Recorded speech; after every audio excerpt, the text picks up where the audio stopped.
Good evening, everyone. Welcome here. We are in Italy, we are in Monza, and we are effectively in my home country. Exactly, we are in Italy, and we are in the 8th round of the Simverse.com Pro Series Cinemas Ultimate. I'm Cristiano Romano, and for tonight I will be your voice, as it is usual, in the next about 2 hours lengthy stream, where the qualifying will happen in 10 minutes time, and the race will then go on for an hour.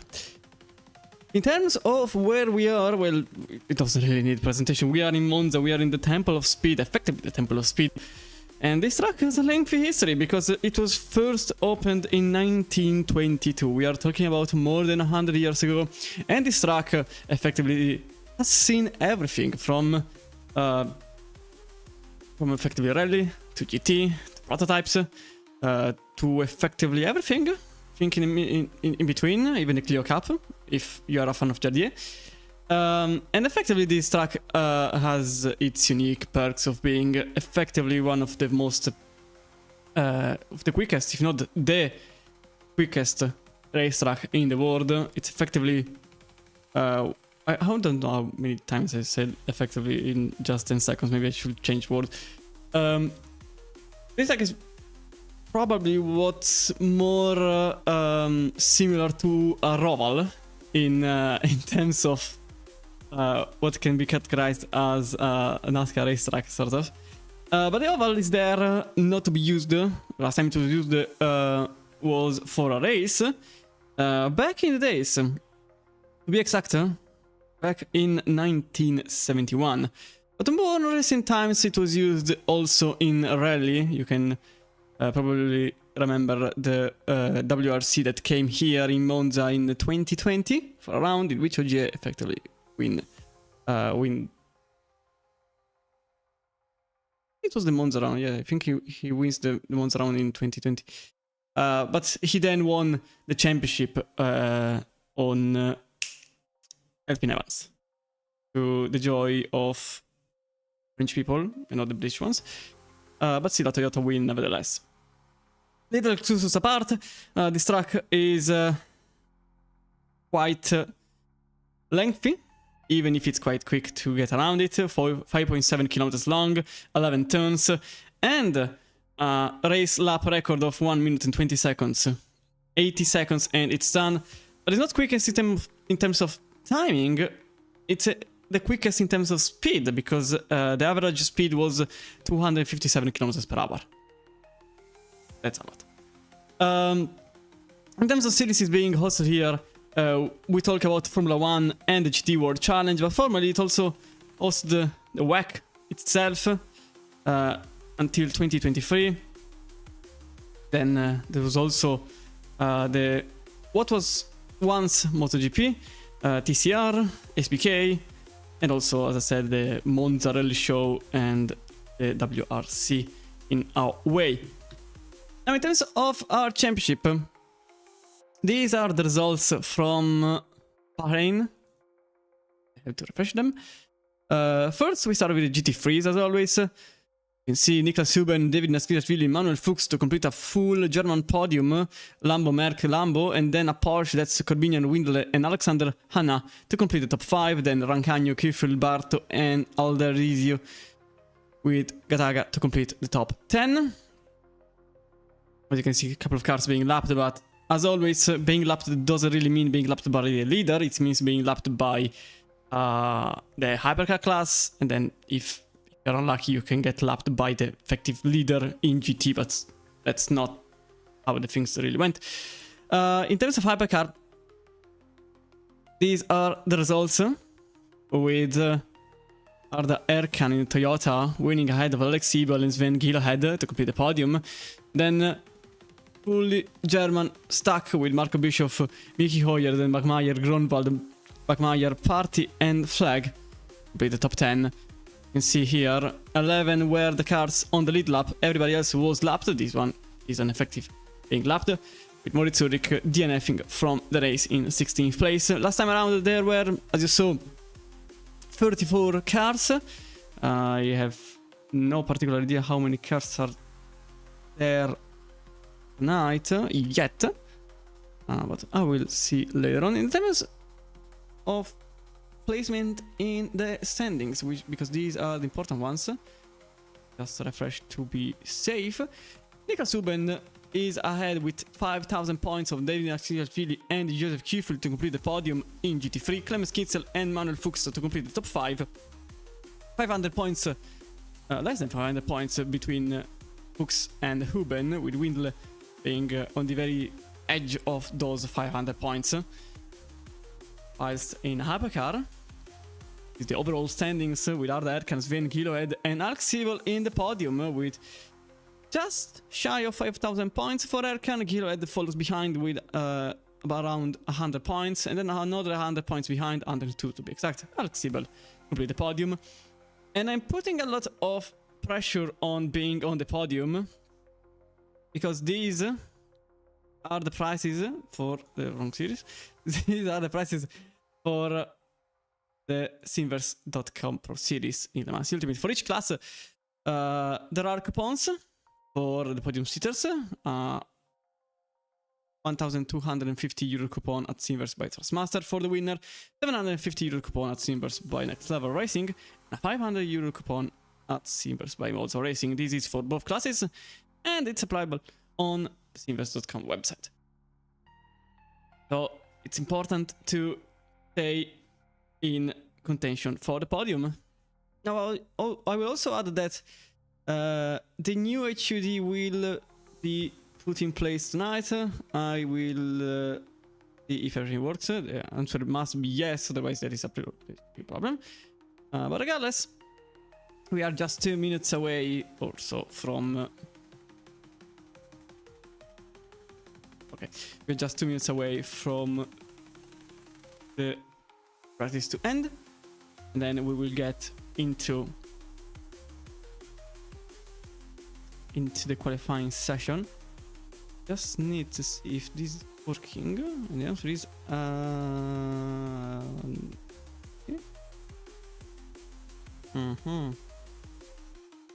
okay, now it is working. Just need okay, seems like 62 cars entered here, so I suspect for the first split going to be 31, unless there is going to be a full server of 62 cars, in which I will gladly see the mayhem that will then develop.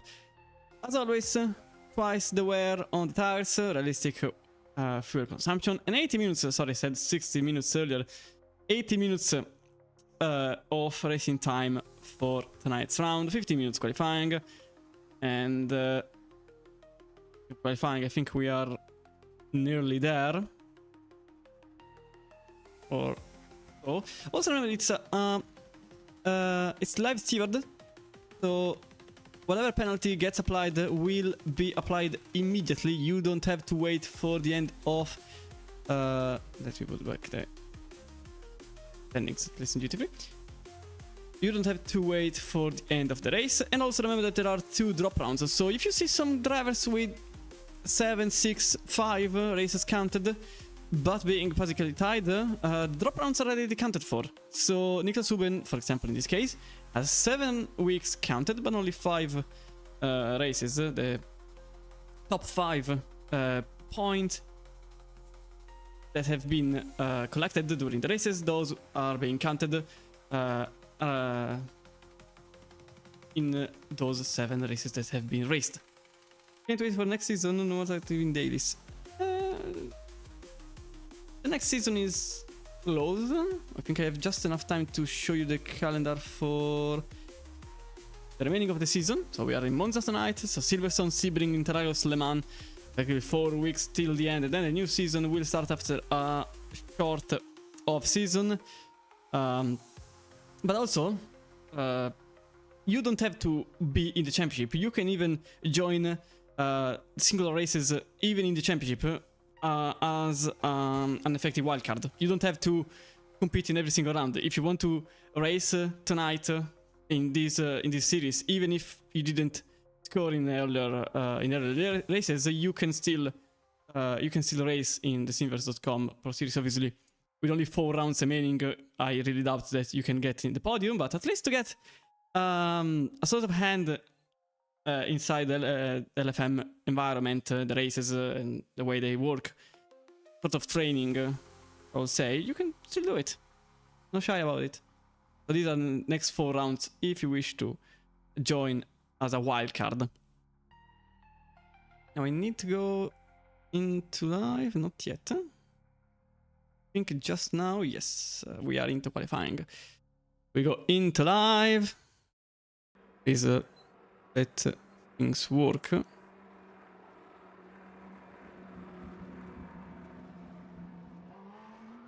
Aha, likely too much. Let me just solve quickly. I think I will put way less. Yeah, I think I can go for maybe. Can I get to 10? No. Yet. I can do this. I can't. I can do these. Will work.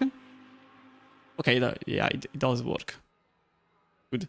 So you can see the new graphical package. I am still in sort of beta testing, mainly because I simply set a wrong number of cards. But apart from that, this is the new HUD being in place. As you can see, there is the minimap on the. I just noticed something wrong. I need to move this one. Second. Okay, way better. As you can see, there is the minimap on the right. The car being seen, which has the white marker on the map. Then there is the tower on the left, which shows you the position, initial and name, car logo, the car number, which is the exact car number in this case, the gap, and the energy, and eventually in the race, the fastest lap. It's not really important as to these moments in which cars are still trying to get into their the first lap, but I think I can do this. So we go into the onboard camera with Patrick Beckmeyer here.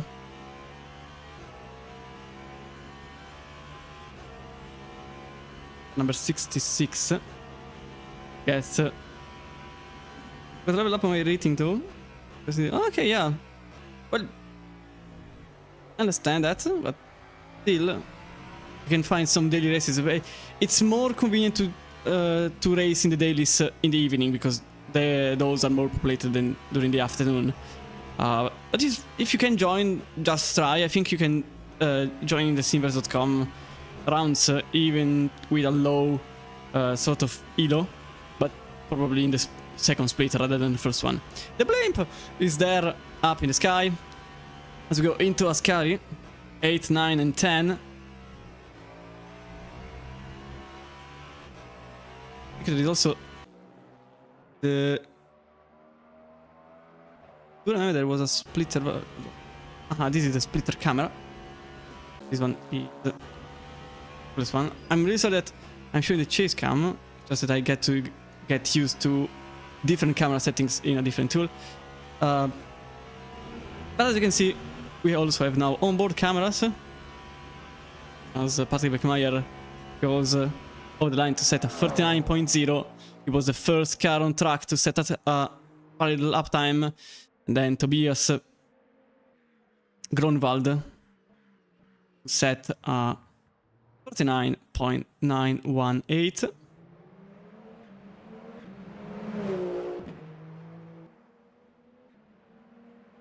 Just putting a couple of things in the background together so things get a bit more smoother. Joe Sullivan for now here in the Valkyrie for Falken Sim Racing team in first place with a 39.080, fastest lap of the session so far. although Shea Sullivan is very much behind. As you can see, at the top of the field, 3 cars who basically have little to none gap with each other, exactly 21 milliseconds between Beckmeyer and Bischoff. Now in the lead of the qualifying session is number 4 Cadillac for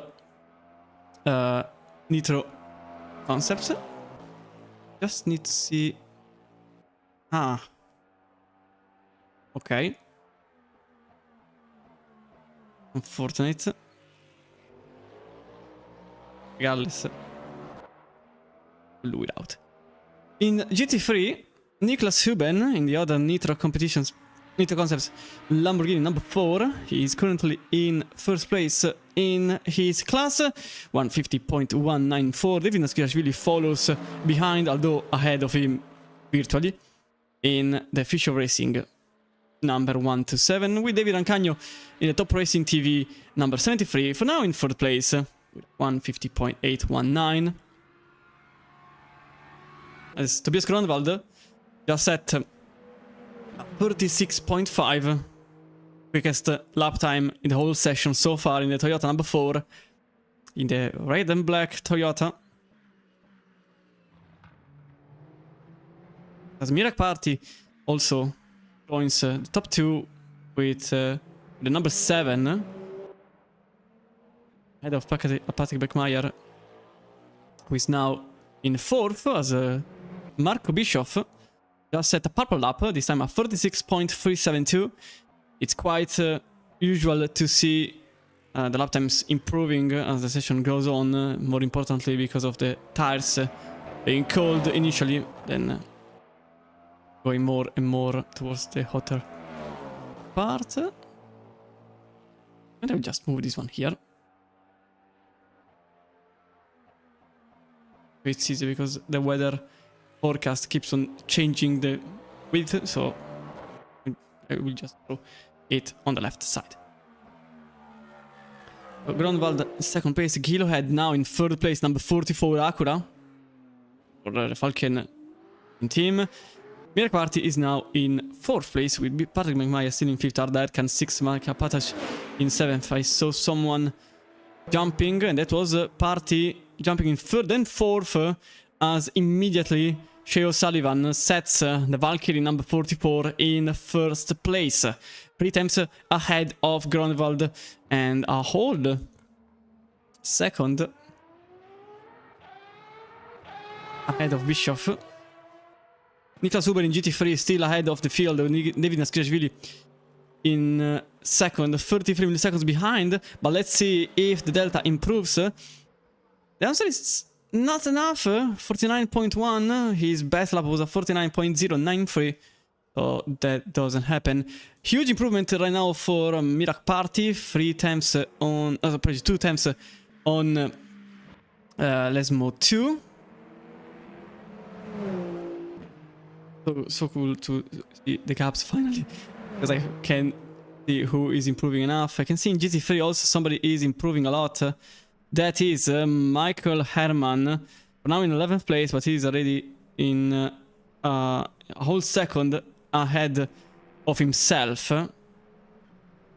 Herman will be closing the lap in 30 seconds time. Clemens Zitzel, 3rd place. Oh no, Clemens Zitzel, I think that was invalid lap time. As also David Naskirashvili has his lap time red flagged. Mirak Party goes across the line to set a 36.3. It was an improvement, but not in terms of position. He remains in 4th place. Shea O'Sullivan improves even more, 35.105 for the Valkyrie driver. Now let's go into Michael Herman's lap time. He is currently in 12th place, but he's improving by 1.4 seconds. Incredible stuff here for the Porsche 911 driver. He goes over the final part of the circuit into the Parabolica, turn 11. Or Curva Alboreto, but I keep on calling it Parabolica. Across the line, goes 7th, improving for 149.809. And he doesn't go into the pits, so he can still go on for another lap. I'm also seeing here Huracan number 90 for ERE. 6th place right now. And across the line to improve to 5th place for Hugo Perrault.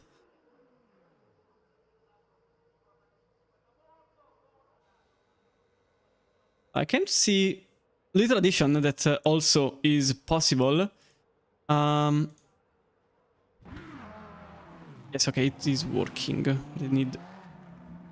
But I can see even incidents. Because one addition of this new graphical package is also to provide me with replays. And I can finally know the incidents when they happen. And I can see the replay when the incident happens. So no more effective VHS kind of going into rewind and hoping for the best, trying to search for the correct incident. It will be much more quicker and a bit smoother. Now Arda Erkan, 3rd place, he jumps 1 place from 4th to 3rd, 2 attempts behind the leader. Nearly 3, that's why you can see 0.3 because it's, to be exact, 0.26 on the leader. 35.365. Remember that the top of the leaderboard is 135.1, which is not in leaderboard effectively. This has to be corrected.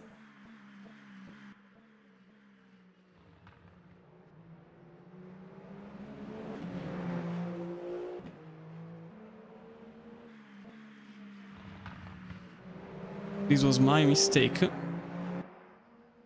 had to show this one, I'm sorry. As I said, I had to get used. I'm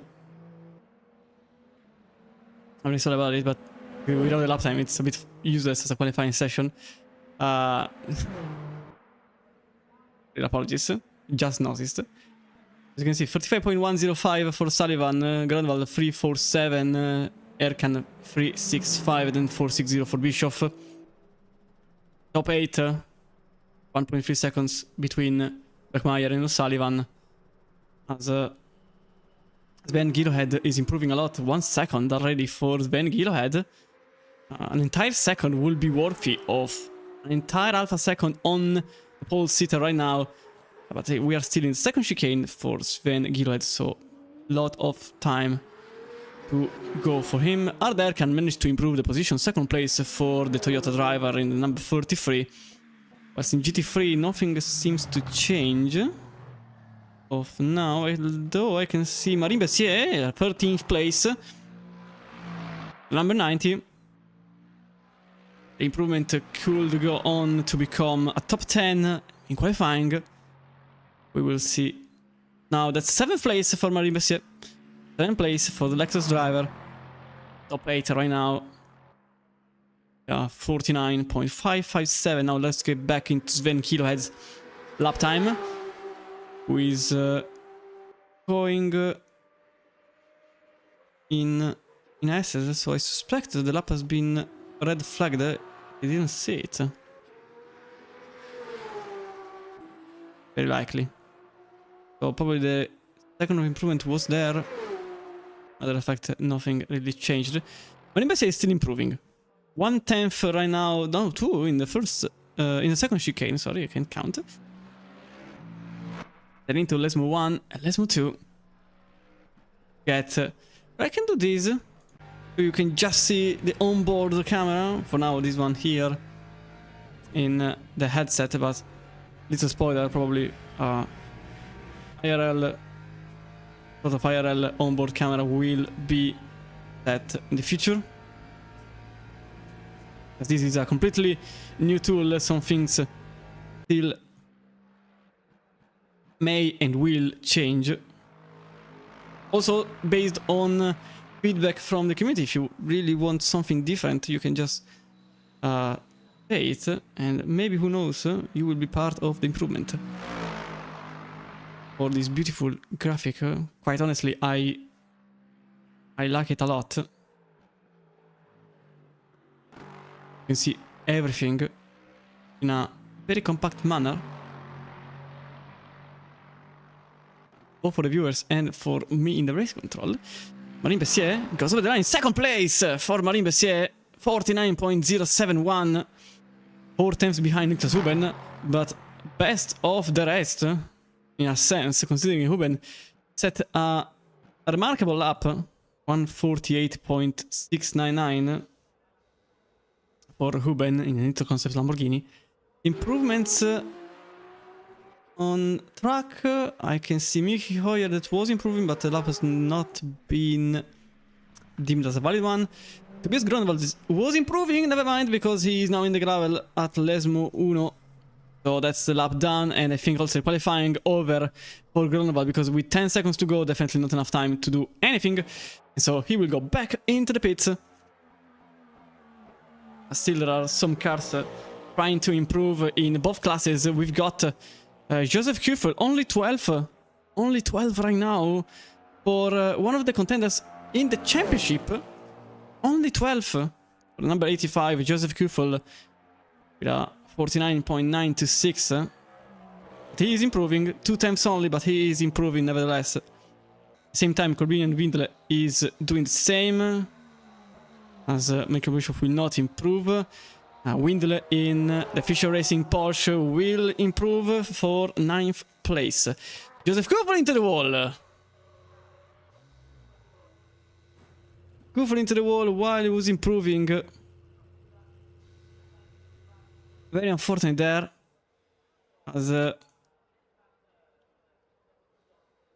he will certainly not complete the lap. And who is still improving? The answer is nobody. As Ranganillo just completed lap and Gabor Por stopped on track. This makes everybody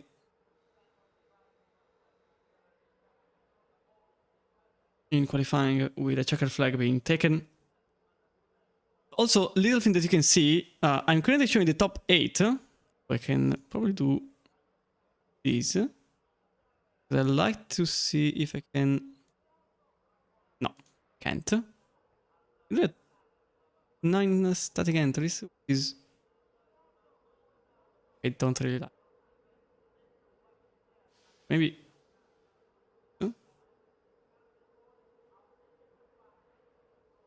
Just see if it works, but probably does. Okay, so now you can see the top 10 plus 4 other cars that will rotate constantly. May change during the race on how I feel about it. As the race will start in 90 seconds. With the race start in 90 seconds, we will go through the grid. Through the grid. In a cloudy. Oh, look at that! Look at that! It's a cloudy, but I saw. Okay, no, never mind. For a moment, I saw some drop of rain. Some drop of rain, but doesn't seem to happen for tonight. It's going to be slightly colder than qualifying, certainly cloudier, but no rain on the horizon, which is very unfortunate for me, not for the drivers, obvious.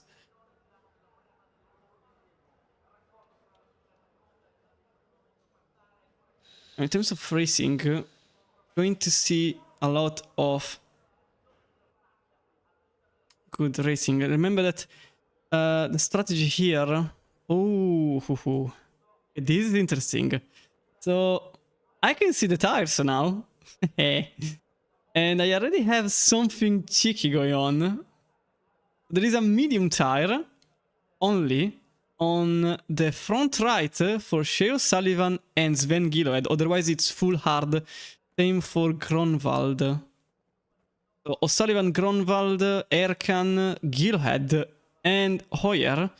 Medium tire on the front right. And hard all around, whilst everybody else is on medium in hypercar.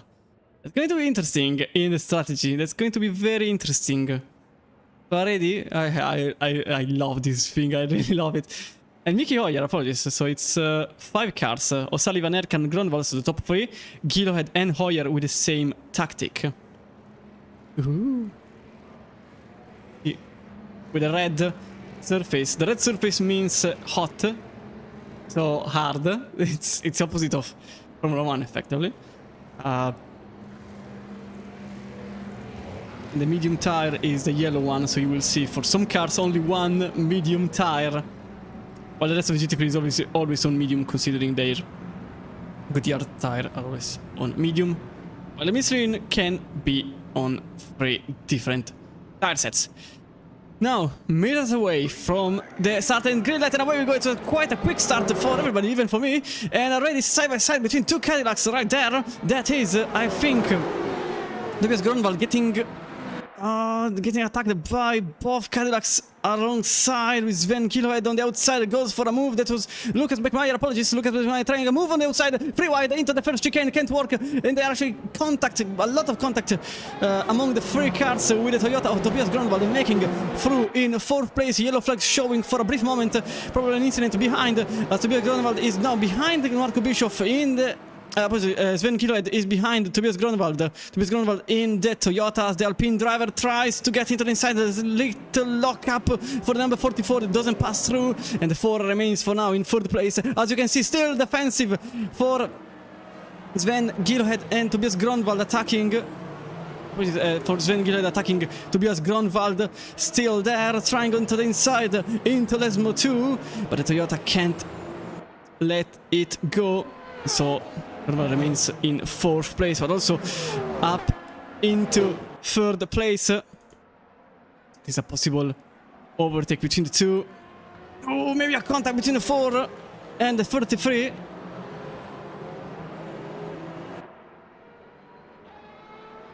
Still very close. Yes. With also the relative, so you can see everything that's happening right now. Yellow flag in sector 3. Somebody probably had an incident, although I can see there is a possible overtake between Mika Patush and Alex Franganillo. Although 76.963 remains in 11th place. Marin Bessier took the lead of the race ahead of Niklas Huben in the Lamborghini. David Rancagno follows in 3rd with David Naskitashvili 4th place for the Fischer Racing Mercedes.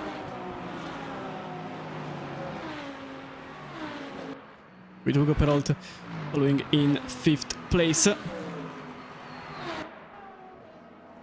Now the leader of the race remains Theo Sullivan with Arda Erkan completing the podium. So I can see here a possible overtake between the 2 Lamborghinis. That's that's Hugo Peralt in the 21. Luis Barto overtaking the 90. Luis Barto on the left. With Hugo Peralt on the inside, car number 90. As you can see here, still side by side. Curva Grande. Can it be into 2nd chicane? Luis Barto. Although you can see also had contact between Naskitashvili and Rancagno for a possible move that didn't happen. Whilst here, side by side still between the 2, with the number 90 still on the inside, number 21 on the outside. That is Barto that gets a little push from behind. That was the Porsche. Oh, that's 21 into the gravel. And that's Barto into the wall. Incident for Barto. And that is a possible DNF for Barto. Disaster for the car that was in position number 5. So Peralt is now in 5th, Fuchs in 6th, and Windle to follow in position number 7. And then behind you can see Josef Kuffel trying a move, maybe not, on Valentino Alderisio. Number 46 Ferrari was about to get the move done on him from Josef Kuffel, who is still not done with it. He could go on to the outside, not enough time to make a move, so the Ferrari remains ahead of 85 Porsche. So, I think the car in 9th place just went a bit wide there in Parabolica, and such, Alderisio will probably lose the position on Kuffel as the Porsche goes by side draft. This is helping Krüger behind.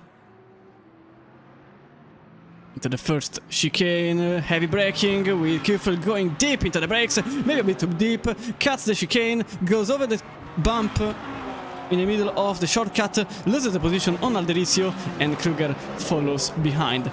Back into the hypercar field, because Beckmeyer is only 3 times behind the other Beckmeyer, so Lucas Beckmeyer. ahead of Patrick Beckmeyer. 66 behind the 101 in a Wayne Taylor fashion.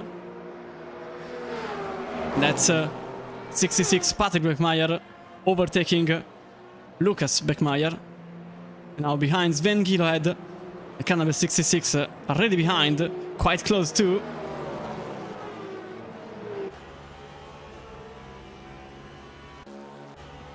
To put this one here. Beckmeyer already targets the next objective. Sven Gilohed in 5th place. Roma Racing, he goes on the right side. Can he put the overtake forward as the 44 has to take an evasive action over the bump? And that was Sven Gilohed losing some time. Beckmeyer flashing the lights, trying to get through. Number 44, at the same time Lucas Beckmeyer is on the outside, nearly onto the grass, to maybe make a move on Patrick Beckmeyer into the second chicane. Nothing changes, I can say the same behind, because Mirak Party, oh, he also goes over the bump. That's 137, Gabor Por that remains in 8th place, and Mickey Hoyer now onto the outside for Falken Sim Racing, number 44. Oh, that's a spin for Mirak Party, the 7 is off. 7 off with also in the middle of the track, and that's a crash with the number 9. David Tepper also involved in the incident. Disaster for Tepper, more of a disaster for Mirak Party, who lost everything. He was battling for 8th place, he is now in 14th and DNF for Party. A replay will follow afterwards, after this battle for position between Patosh and Franganillo. Will Patosh be Patosh in front of Franganillo? It's the Valkyrie on the outside. Can the Valkyrie make a pass? Franganillo in the car number 37, Valkyrie without the hybrid. 76 onto the inside, that's a Porsche 963. Not in work anymore, but still in IMSA. Still an obvious choice if you want to be competitive. There's also the battle for the lead in GT. We'll try to switch as quickly as possible there. These two are about to change place. The Valkyrie on the outside. And 963 that remains very aggressive there. But also ahead of the Valkyrie. Back into the GT class, because as you can see, Niklas Ubern is just behind the leader, Marin Bercier. New to sim racing, this mixed class looks chaotic. Well, this is just real life for you, because it's not really different in WEC in IMSA. Quite genuinely, and ELMS obviously. It's exactly how it goes in average in real life. This is not really much different from what happens in real life. Here it is Valentino Alderisio in the Ferrari, trying to get a position number 9 on Joseph Kuffel, who, remember, battling for the championship, is only in position number 10 right now. And also there is a move in 6th place just here. Lamborghini number 10, Manuel Fuchs ahead of the two Porsches, Corbinian Windle and Michael Herman. Frey, who just overtook Windle for position. Then behind, Joseph Kuffel managed to get a position on Alderisio. But also there is the battle here for the lead of the race. As you can see, Marco Bischoff, number 4, on Shea O'Sullivan, who lost a place. But the Valkyrie, number 44, now behind Bischoff in the Nitro Concepts Cadillac, number 4, Shea O'Sullivan, Falcon Sim Racing, number 44. Just there in turn number 1. And also battle in the lead. Also a battle for the podium, apologies, between Rancagni and Naskitashvili in Ascari. Live devils know what they are doing, Sim Scouts. Not really, because these are actually international level teams, some of them. So these drivers are actually very competent. I won't say real life exact carbon copy to real life pro drivers, but they are very competent. And they actually give a fight to even real-life drivers, especially if you follow iRacing. That can happen. There was a yellow flag for a brief moment where I was talking. I have no idea who triggered it. As for now, Nasirashvili remains behind. Maybe not. I talked too soon as the 73 has to defend. On the outside remains in the number 127. Nasirashvili behind in 4th, remains in 4th place. Now behind also.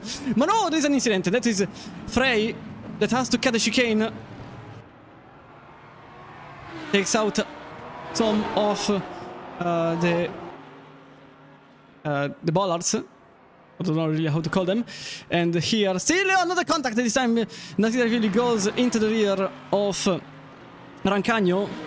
Heavy fighting here for the podium place. Remember that also Nasirashvili is battling for the championship, so that's why he's very aggressive again into Lesma number 1, throwing the 73 into the gravel. The stewards will not be happy with this, because that's maybe a bit too aggressive even for me. And I'm very much staying off. Just let them fight kind of method. From that camera it was a bit difficult to understand who was on the right and who was on the wrong. Sector 1-2, there is a yellow flag. Trying to pinpoint who that was. I suppose it was Tepper maybe. Speaking of Tepper, there is also the incident that happened earlier on, but I don't have a single moment to show you the incident that happened early on with Mirak Party and David Tepper, because this is another overtake happening. Michael Herman Frey on Corbinian Windele on the inside. The Fisher Racing Porsche remains in 7th place. But the line has been ruined out of Parabolica. So this is another opportunity for Frey to make it into position number 7, as also the hypercars are coming through, so this is now getting even more chaotic, and I'm all for it, because the Cadillac goes through all the cars, but at the same time you can see here Windele staying rather on the usual racing line on the left, and that's Frey overtaking for 7th in a quite clean manner. In these days, this is a rare sight. Considering all that happened. Shea O'Sullivan lost 2 seconds in that to the traffic. So now O'Sullivan is 2.5 seconds behind Bischoff, with Arda Erkan following in 3rd place.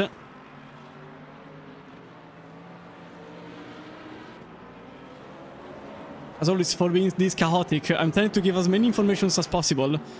It's not really easy. I will be quite honest. That is Gabor Por, 8th place, who just cut the chicane and lost the place on Mickey Hoyer, as the 44 Acura overtakes Por for 8th place. Remember that O'Sullivan, Erkan, Gronwald, Gilhead and Hoyer have mixed tires, so only the front right is a medium tire, all the rest is a hard tire, while everybody else in Hypercar is running with a full set of medium tires. Arda Erkan going for the move. Maybe the Toyota driver number 33 for the podium place number 2. Intra-team battle probably, not yet. There's Lucas Beckmeyer here instead, just some 100 meters behind. Beckmeyer on the Cadillac on the outside, trying to use the Porsche as a bit of a help. Now it's very wide. The Alpine into the grass. That was extremely close. I was a bit surprised by what was happening. Beckmeyer on the outside with Mickey Hoyer that went into the grass to avoid everything. It was 3, maybe 4 wide into the final corner. And that is also behind. You can see Gabor Por going, we'll say, face to face with one of the Lamborghinis. Still maintaining quite calmness.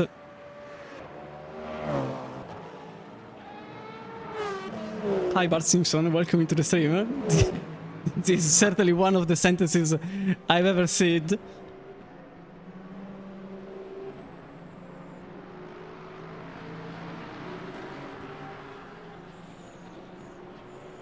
So, in terms of penalties. Oh, Beckmeyer! Oh, Beckmeyer into the gravel!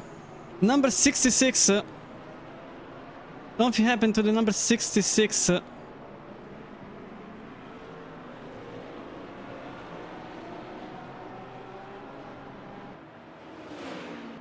And to see if I can...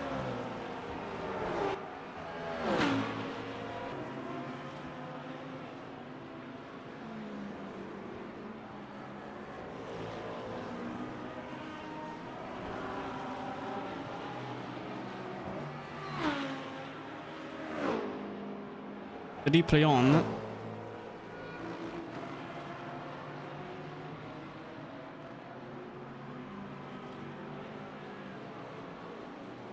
Seem like it.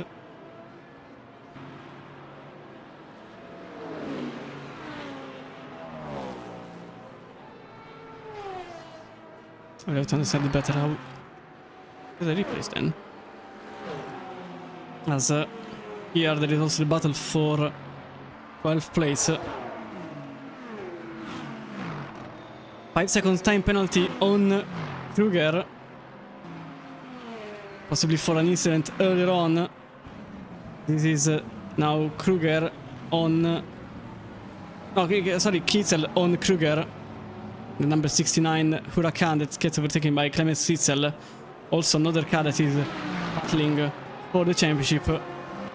As here, A tries to overtake Fuchs, who resists on the inside of Curva Grande, but at the same time the Porsche is into the inside of the second chicane, and also the Porsche behind it, Corbina Windler going for the move on the Lamborghini, and also behind Joseph Kuffel. That could do it on the outside, but there isn't enough space available.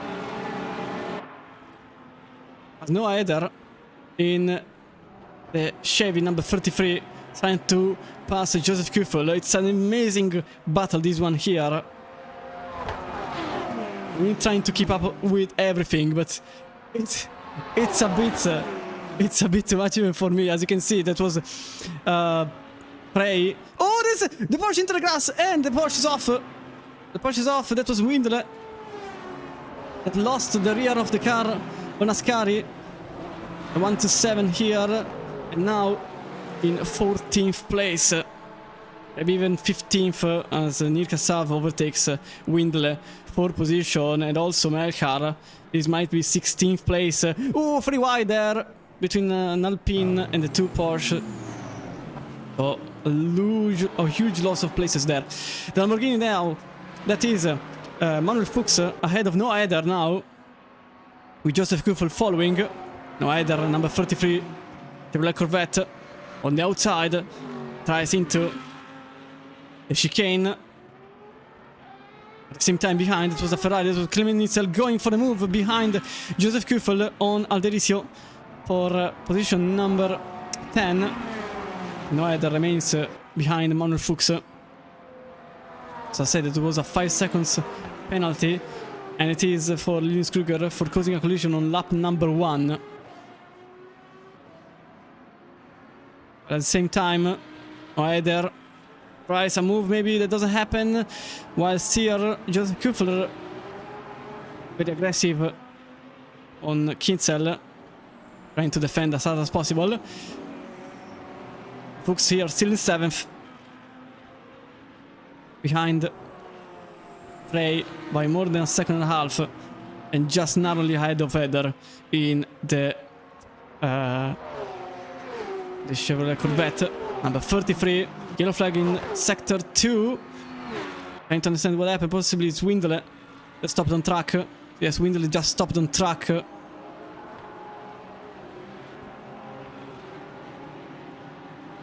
Now in 17th place Windle, so definitely not having a good time.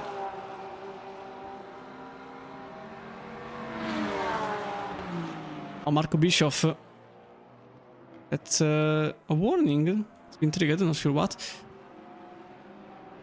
Oh, that's a contact and the 43 lose on the rear, but somehow survives what was happening. Joseph Kuffel actually loses the position on Clemens Nitzel, jumping in 9th place now, and on a run to get even 8th, maybe even 7th place. I'm quite surprised that only one car so far has a penalty, because only Kruger has a 5 seconds time penalty.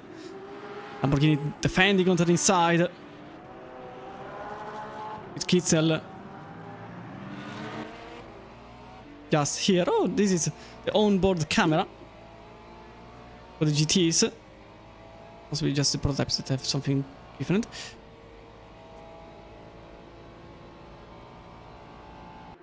I'm hoping that you all are having a wonderful evening, because I'm trying to keep up as much as possible with all of the action that is happening so far. Now in LMDH battle with Patush in the 76 Porsche, losing the position on Patrick Beckmeyer, the 66 Cadillac, right on the outside, and made it through. Ooh, that was a quite dangerous weaving, in my opinion, for Beckmeyer, but he remains ahead of Patush. Back into the GT battle because this is still ongoing. No header on the outside, no chance right now for the 33, although that's Manuel Fuchs that loses the position in the Lamborghini Huracan, and also Clemens Nitzel goes for the move. Already overtakes everybody actually, because Manuel Fuchs actually lost 3 places. He is now behind even Joseph Kuffel. By trying to defend, he actually was the loser in the fight for position. And the 46 behind, that's a Ferrari in Red Bull livery. Quite a cursed combination, considering the Red Bull livery. For now, Valentino Alderisio. See how he goes. Number 10 actually goes for the move on Joseph Kuffel, probably by mistake, nearly a contact, although Joseph Kuffel takes a bit of evasive action, and Valentino Alderisio uses the situation on his advantage, and that is now Manuel Fuchs in 11th place. He somehow lost in 1 lap, not even 1 lap. Fuchs was in 7th place, he is now in 11th only. Lamborghini now trying to attack back the Ferrari, but there isn't enough space available, so Manuel Fuchs will remain in 11th place. So behind, it is Adrian Pastrana overtaking Linus Kruger for position. Yellow flag in sector 1, that is Mickey Hoyer, I think. Yeah, it was Mickey Hoyer losing the place with Hoyer now in 10th place. Try to see what happened. Ah, so only contact here.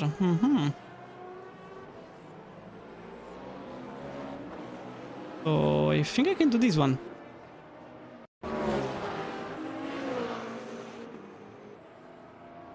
Oh yeah, but I want to do something different. I apologize if... Okay, so this is Hoyer, look at him. So he lost the car? Did it happen all by himself?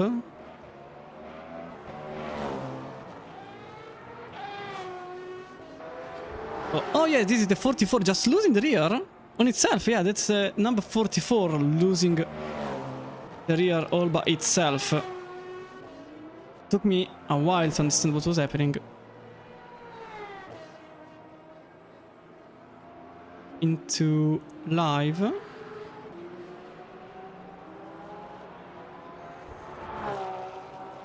We'll go back into live. Then we go automatically into live. Okay, I will just do this. Bit uncomfortable. Probably will. Oh, I saw a stop and go. I saw a stop and go. Not sure who. Penalty for Windele. 15-second time penalty for causing a collision on lap number 2. That is Windele with a penalty. So the race went from terrible to a disaster to even a penalty for Windele. You can see here. Are in 16th place. Also has a... it's written a stop and go, but it will be just a 15-second time penalty. Unless another penalty has been applied. It doesn't seem the case. So, back into some calm. Oh, never mind. So there's been an incident, apparently. This Kruger, a crash. This is what happened. Oh, that's a 69. Oh! Big incident there for Linus Kruger. What just happened there?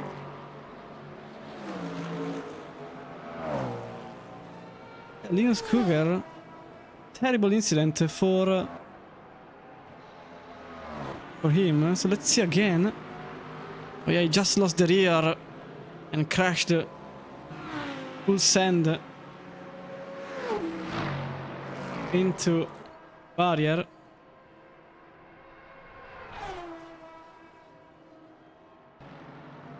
Very odd incident.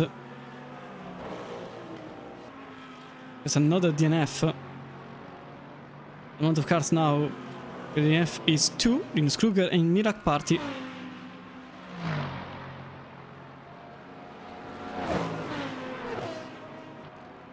We are with Davis Natashvili.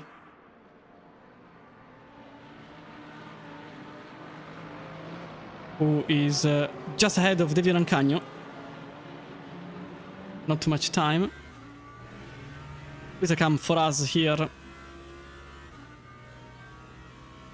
For Rancagno.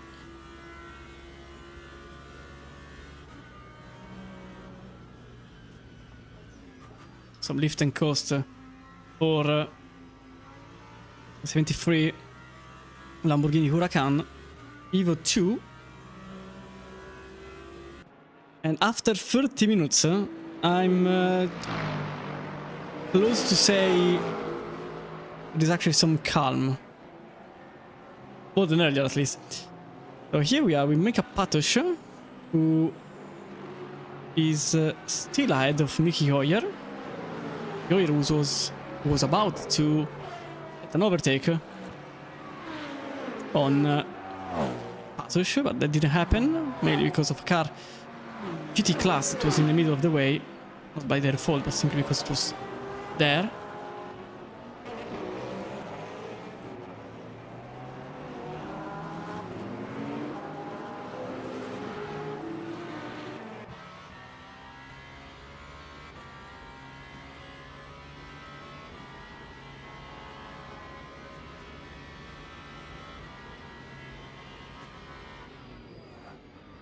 Little look up there for Mickey Hoyer behind Patosh. Once I'm seeing Windler going back into the pits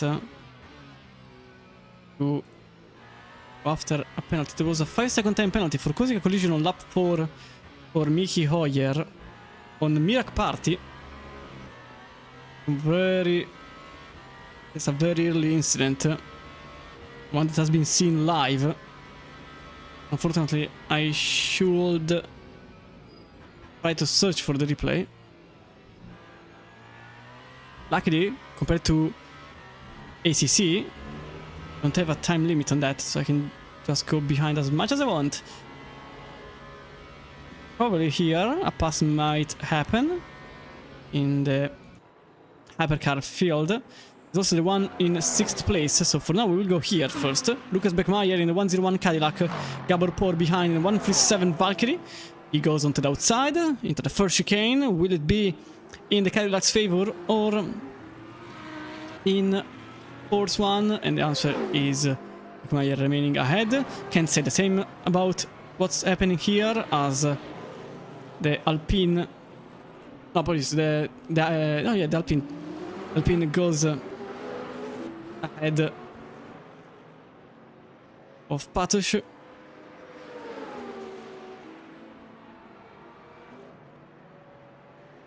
That's for 9th place, but just physically, considering that there is a 5-second penalty pending on Hoyer's name for the contact from earlier on. Now the Valkyrie still trying that. Ah, God, that was a contact! I'm quite sure this was a contact! Yes, that is Lucas Beckmeyer off. That is Lucas Beckmeyer off. The 101.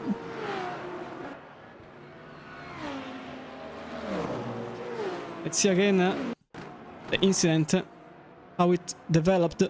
The Valkyrie on the inside, a bit too much, a bit too overconfident. It was the contact which put the 101 on the back foot.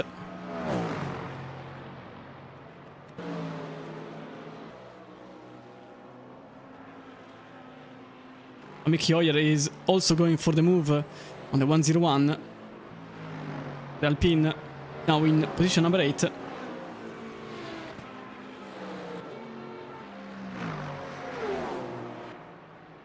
although with a 5-second penalty.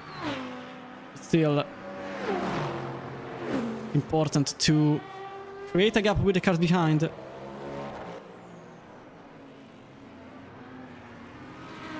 So Hoyer, among the ones that set a different strategy, so only the medium on the front right and hard all around, Hoyer is the sole one in 8th place.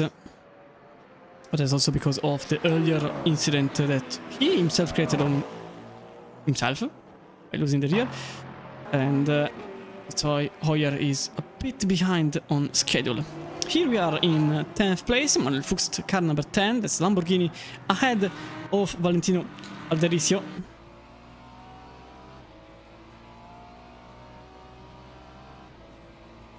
But this has been a very eventful race. It's important to say that the energy is also a factor to be considered, because as you can see there, 33% energy. And there's a good chance some drivers might just put fuel in the car, not change tires. Monza is not really a danger to the tire wear as much as other tracks. Still, it's important to have a good tire plan, because it's very easy to make a move here. So maybe having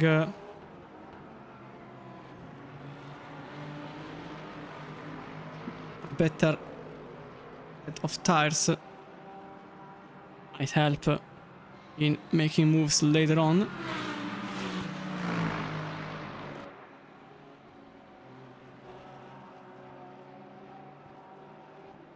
As everything was happening, I must apologize on Niklas Huben, because he earlier on managed to pass Marie Bessier.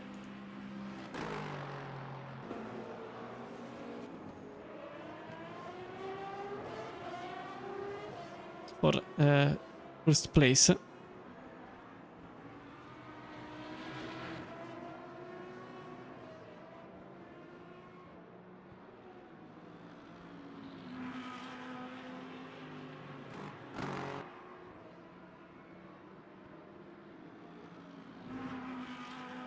And I think this was the pass for position.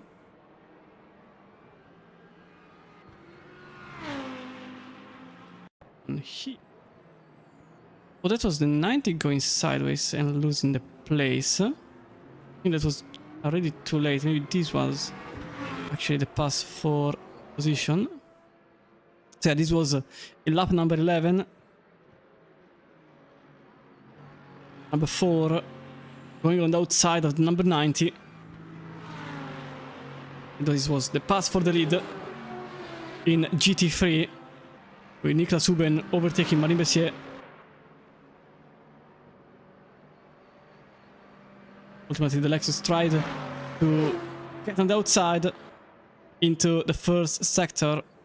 Not enough space, and putting the left side of the car on the grass. I wonder if the viewers will say that wasn't a cool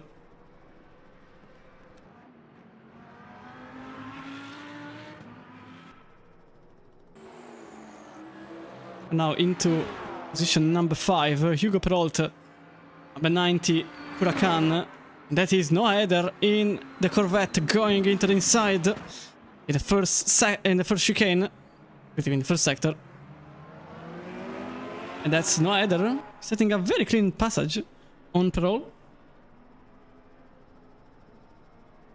with Frey behind, aiming for better position for 6th place in GT3, with less than 25% left in the energy.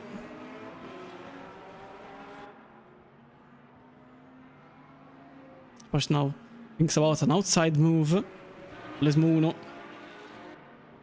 Maybe into Lesmo 2 can go better for the 911, and the answer is probably into the inside. It goes over the curb. Regardless, Frey wasn't able to set the move forward, so we go inside the 911. It goes into Ascari. I'm also looking at the battle for third, and there is a chance that we might see Nascitterville overtaking Rancagno, but at the same time, this is the battle for sixth with Hugo Perrault in the Huracan. About to lose the position on Michael Herman Frey. The Mainte Livery Porsche, although into Parabolica. I say otherwise. So far in the car number 90, so it's not useful to say the number, but the Lamborghini gives a couple of punches on the Porsche side. There was a car going into the pits. That was Yanis Cornier, 13th place. Contact between the two still. Battle goes on. This time Frey managed to stay in front, but just narrowly, with 2 or 3 meters ahead. It was the best that's been achieved in the last minute. The contact between the two. Rolled the Huracan. This time he is in a bit of a difficult position. Oh, another contact over the curb for the Huracan. Side by side. Can it be the move into Lesmo? No, with the Huracan it was a bit unstable in entry. Another contact. And the Huracan this time has to stay behind, with Frey managing to gain position number 6. A very fair fight and close 1-2. It was very cool to be seen live for the whole time. Also there is a battle here for 8th place. Joseph Kuffel very close on Nitzel, but it doesn't seem to change. So let's go back into third place. David Rancagno, number 73 Huracan, top racing TV, in the podium position. And David Nascitterville behind, thinking about making a move somewhere, somehow. Some cars went into the pits. David Tepper, Yanis Cornier, in GT is Christopher Melchart and Convenient Windle in the pit, although I think Windle has tired.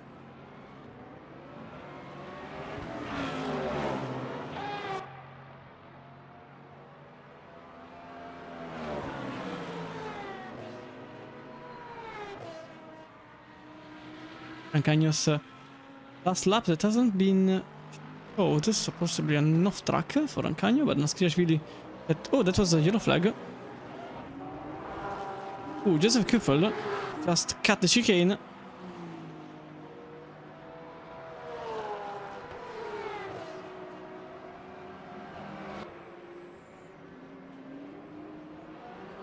Wonder how that happened.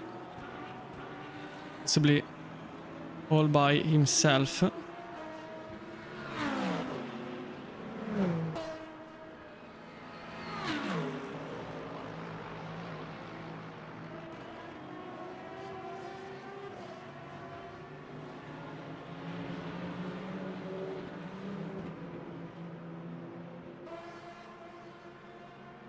.150.7 was the last lap for Nascitterville.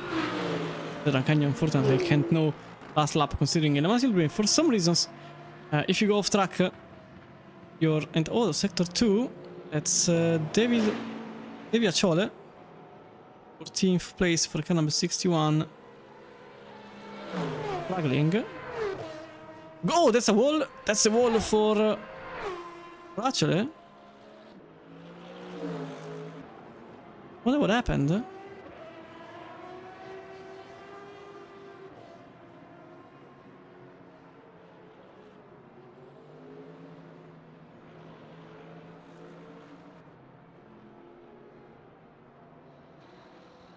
Interesting that Mercedes is having some struggles.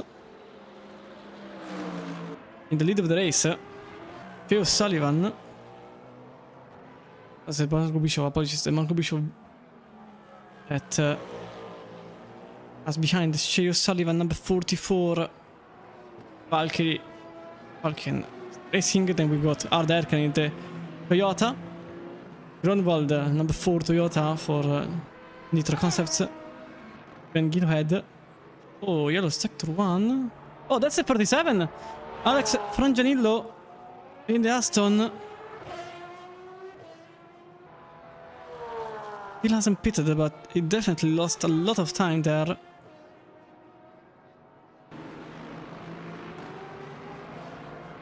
Apparently, seems to have been the incident.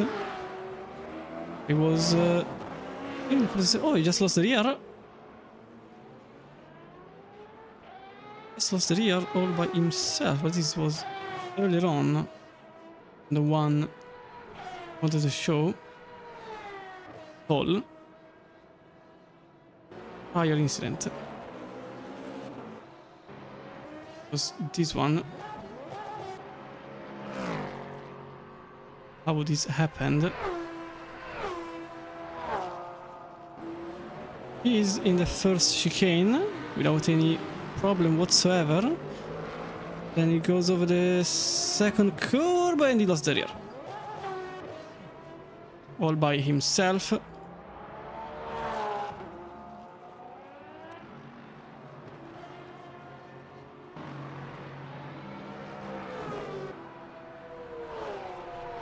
As a Fuchs has a 15-second time penalty. Here there is also the battle for position in 11th place. Adrian Pastrana, number 91 Lexus against Valentino Alderisio. Quiz driver. And number 46 just lost position on Pastrana. There was a 15-second time penalty for Fuchs for forcing another car off track in lap number 9. I wonder if that's the one I mentioned from 1,000 years ago. Manuel Fuchs in the Lamborghini has now a 15-second time penalty.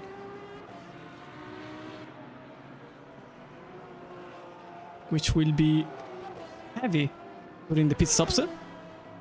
Beckmeyer also comes out of the pits. Just behind Gabor Por. In terms of cars that... Oh, that was Beckmeyer going completely off, nearly into the rear of Gabor Por, who himself sent himself into the gravel. The cold tires are clearly a bit of a problem right now for the hypercar drivers. For now, battling for position, but at the same time battling for grip. With Beckmeyer taking advanced action on the 009, which is Tim Flag or David Tepper, one of the two. It's David Tepper. Just here. The cold tires are really ruining everybody's day. So Shea O'Sullivan just made a mistake somewhere because he just lost 2 seconds. They're in second place right now.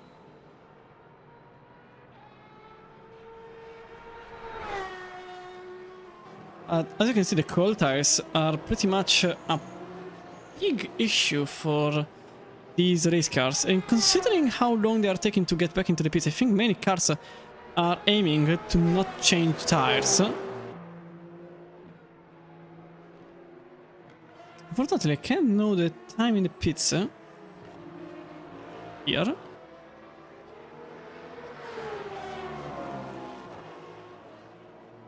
Maybe I can here. Nope. I cannot. Nevertheless, Gabor Por now ending. Not really. He remains on the racing line. The Cadillac on the inside was maybe thinking about it, but in the end, nothing really changed. Beckmeyer in the camp we are now. And number 66. Don't get fooled by the fact that this is the battle for 11th, because many cars still have to pit. Ultimately, the real position can't be known, and that's 137. Cutting the chicane. Beckmeyer flashing the lights, asking for the position to be given. So possibly the stewards will see this and think about something.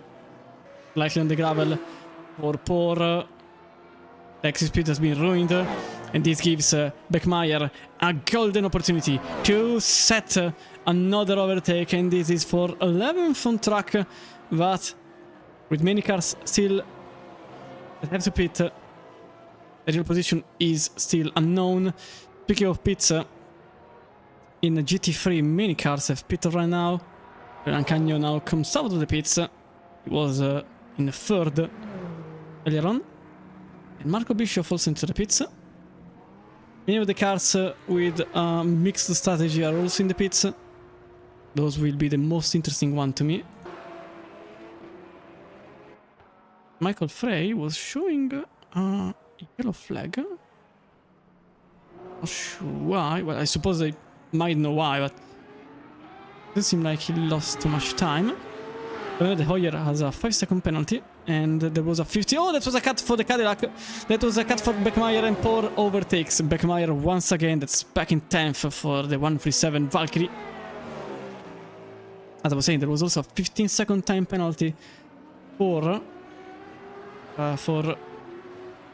Manuel Fuchs. There is a 5-second time penalty for Niklas Huben. Effectively, what I was mentioning earlier, they chose to penalize Niklas Huben for moving under braking effectively on the earlier overtake that I show you all on the replay. So as it stands, Marin Besset might actually be the leader of the race. All of a sudden. The flag here is battling for position number 4, but still with a bit less. Marco Bischoff just came out of the pits. I'm very sure Joe Sullivan and Tobias Grunwald remained on the same tires because the tires are the same, exact same.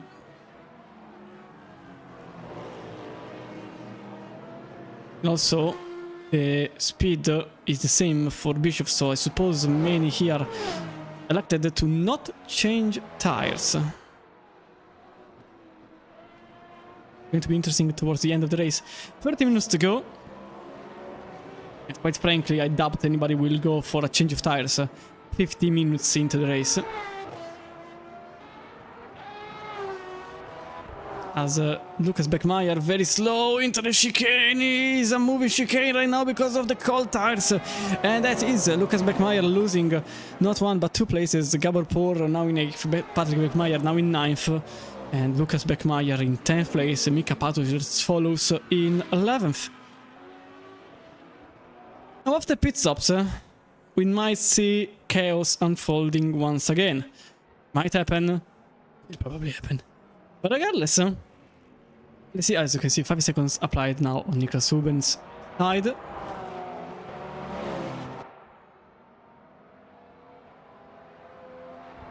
No other 4 times behind David Naskizashvili, who for now is in 5th place. Earlier on he was in 4th, but Frey still has to pit. Bessier too, but Bessier was not in a battle for position with Naskizashvili. Now for 5th, no either wasn't battling for position, but now he is.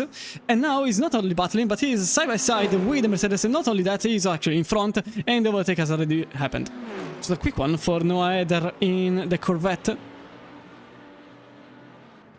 Which has a bit of an odd story, as it was first developed for GTE, then version into GT3. Then set a car that was very, very quick. A lot of performance under this car, especially under the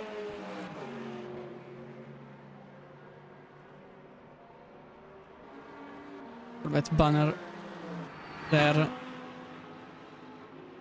Also helps the IMSA journey to be with performance, thanks to the fact that the lineup is also very good every time in WEC. Apologies, in WEC. With Super Bronze, Ben Keating also in the car. Now the battle for second place, Shea O'Sullivan battling with his teammate in the Toyota. The number 44, Valkyrie, without the hybrid, remember? Just ahead of Arda Erkan.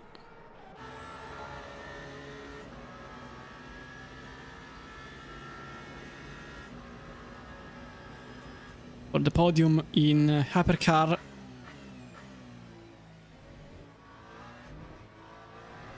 There are many drivers in tonight's race, 15 in Hypercar, 18 in GT3. Niklas Huben, 5-second time penalty will be completely useless, considering he has a 13 seconds gap on Imbessier.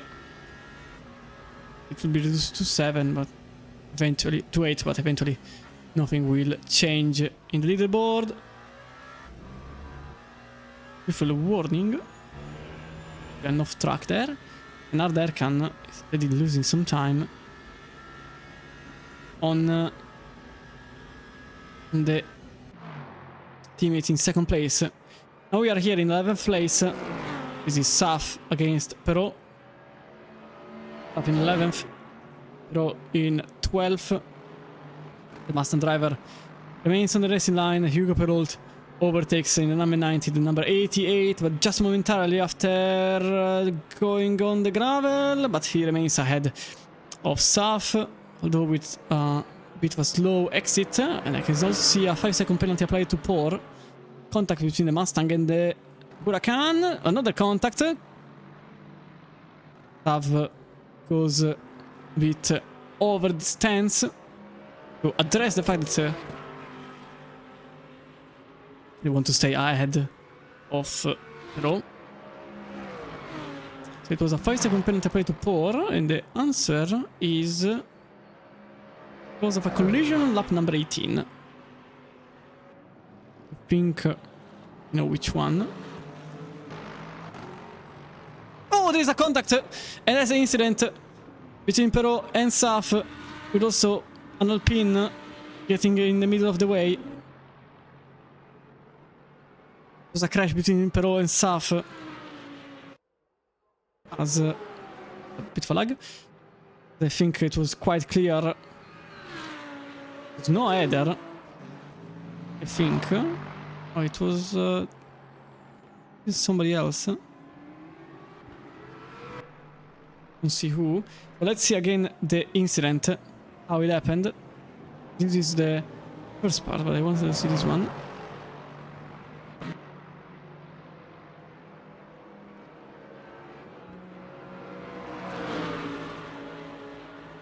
Imperial. So this one here, as you can see, the Huracan behind the Mustang driver. A bit too overconfident, contact with the 88 on the rear, and that's the 90 passing through.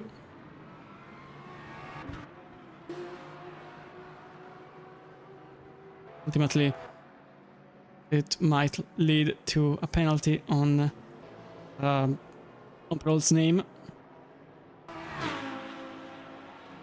Meyer is just behind Gabor Por. Meyer doesn't really need to make the pass on track. Oh! Oh! Niklas Huben, 5-second time penalty, causing a collision lap number 20 on David Tepper.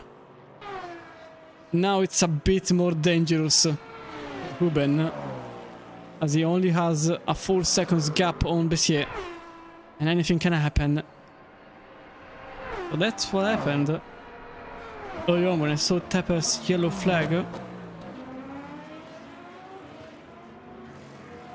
Effectively, the contact with Huben. Now he remains in lead in the GT class. But never say never, because they will gain those 4 seconds if Hypercar gets in the way of Huben, or if another 5-second penalty gets applied on the fourth name. My missile. Yellow flag, maybe? A warning, so possibly an off track. Let's go with Beckmeyer See how it goes. And I'm already seeing another penalty. Maybe getting that.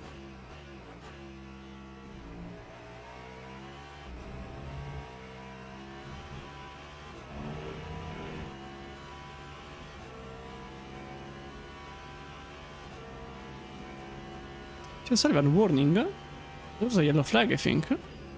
For Sullivan. Didn't lose too much time anyway. Now last lap for Poor. Was unknown, and same for Beckmeyer. Unfortunately, into the grass he goes. Beckmeyer to avoid one of the Ferraris. That was the number 46, Valentino Alderisio. A yellow flag, sector 3. This time it is Saf in the Parabolica.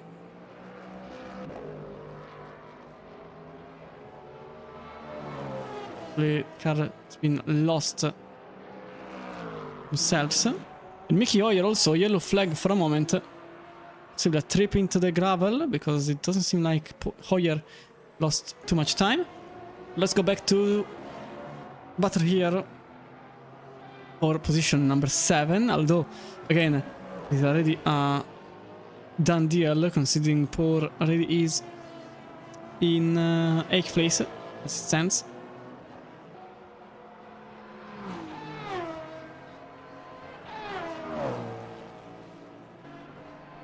So let's go for around the trip, around the field trip, looking at the various cars that are various positions. We got Marco Bischoff leading the race, number 4 Little Concepts Cadillac. We got Sullivan in the Aston Martin, Falken Sim Racing team, number 33 Arderkan in the Toyota, Tobias Gronwald in number 4 Toyota 2, that is also in the livery. Sven Gilhead in the Falken Sim Racing Alpine. Mickey Hoyer, the other Alpine, number 44. And Gabor for the Aston Martin 137 with a 5-second penalty. Beckmeyer, Patrick Beckmeyer in 66. The Cadillac 66 there. Mika Patush in 9th place. Lucas Beckmeyer, 10th place. And out of the top 10, team flag, Alex Franganillo, David Teppa. Getting lapped right now by one of the Aston, the Cadillac, that is Gabor Por intro. And Yanis Cornier now 14th and last on track. In GT3 we got Niklas Huben with a 10-second penalty. Marin Bessier following in the Lexus number 90. David Ancagno, number 73, Top Racing TV in the podium. Noah Eder in the Corvette number 33. Even Zagirashvili, 5th place for the Fisher Racing Mercedes. Then Michael Herman Frey, 6th place for, that's a yellow flag, as Yanis Cornier car in the first chicane. Michael Herman Frey here, 6th place for the number 19. Then Joseph Kuffel following in 7th, number 85. Clemens Kitzel, 8th place for the 127 Fisher Racing Ferrari. Valentino Alderisio, number 46 Ferrari 296. Adrian Pastrana following in the Top Racing TV Lexus. Hugo Perol in number 90 Huracan. Got Manuel Fuchs, only 12 unfortunately. A very good run earlier on for TGI. Taff in 13th place with Christopher Melchar in the Porsche in 14th place, number 85. Davy Acciole, 61 Mercedes in 15th place, trying to get unlapped on the 46.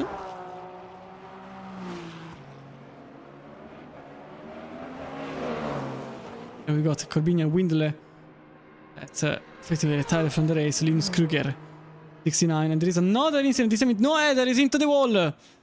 I think he was into the wall, but certainly he was in the gravel. Something happened to Noah Eder.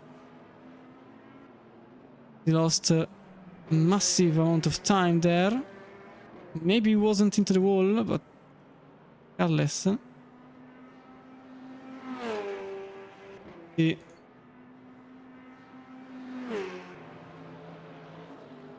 What happened there?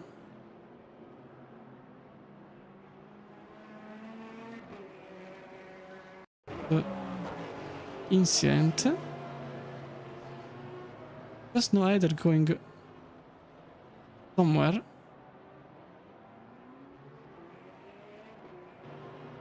But I don't know what that really. Maybe just something horrible.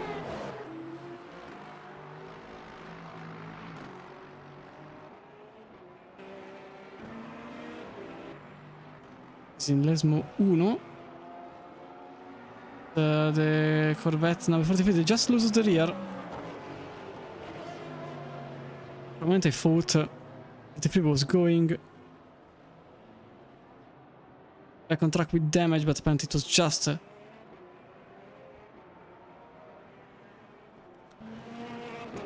a spin. And also another penalty has been applied. In the meantime here, Lucas Beckmeyer, and there is another yellow flag. This time it is Mickey Hoyer, 6th place right now. Parked a yellow flag. Wonder if it's some damage also, but 76 there, battling for position with Lucas Beckmeyer. Lucas Beckmeyer in a 101 Cadillac ahead of Patush now, after Patush cut the chicane slightly.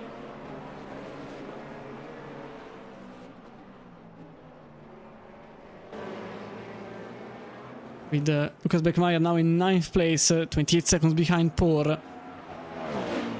Physically, technically, it is 23. We'll see afterwards if something happens. In the meantime, Mickey Hoyer just lost 9 seconds in this lap. I suspect Hoyer just went wide in one of the Lesmos. And Pastrana has a 5-second time penalty. Oh. It was for forcing another car off track on lap number 22. And also, oddly enough, warning for Joseph Kuffel for bump drafting on lap number 20. Interesting. No bump drafting. We are into Mazda MX-5 Cup. Rather, Wellen Mazda MX-5 Cup. Need to be exact there. In terms of rules being set in place. Mickey Hoyer, it was a very odd situation. Yeah, because it doesn't seem like Hoyer went off track. 45.5 was a valid lap time. So either loss of traction on track, which is my main guess at this point, losing the rear maybe on the gravel, going for a spin and going back on track without too much trouble, although now the gap between Hoyer and Girohead is 50 seconds. We only have 10 cars on the lead lap in the hypercar field, whilst in GT3 we've got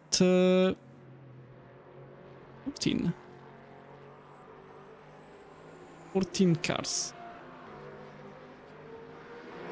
Still with some penalties around. As of now, not a single one. Okay, never mind, only one going to be problem for one of the cars. David Chole, 61, he lost the car in the second chicane. It's a 61 going back on the racing surface. As I was saying, Adrian Pastrana has a 5-second time penalty, but Adrian Pastrana here, number 91, top racing TV Lexus, only 3.5 seconds ahead of Pero. So, as it stands, number 90 Huracan will be ahead of the 91 Lexus by the end of the race if nothing changes. Beckmeyer on Mika Patush, who was very slow, apparently cutting the first chicane. That's what happened there, and Patush lost again position on Beckmeyer. Nothing too extraordinary there. We go into the battle for position here. Position number 7, Joseph Kuffel in the Porsche. The Iron Dames colors. Iron Dames which are not really around anymore. Although it is news of today that apparently something is in the making, like a global program, but still a lot is just in the air with nothing really being in the close future. It makes Italy instead is a 127 Fisher Racing team. Okay. Half a second behind Kuffel. In the last lap it was a 4/10 difference. 51.207 for Kuffel. 50.850 for Kitzel. This is important for standing because both Kuffel and Kitzel are battling for the championship. But they are both in a bit of an uncomfortable position. I can see another penalty being applied. Franganillo. 5-second time penalty. Causing a collision on lap number 31 on Arda Erkan. It seems like maybe a lapped car incident instead. Yes, it was a lapped car incident. Any chance to see it? Let me check. It was in lap number 31, so the answer is no. Absolutely no.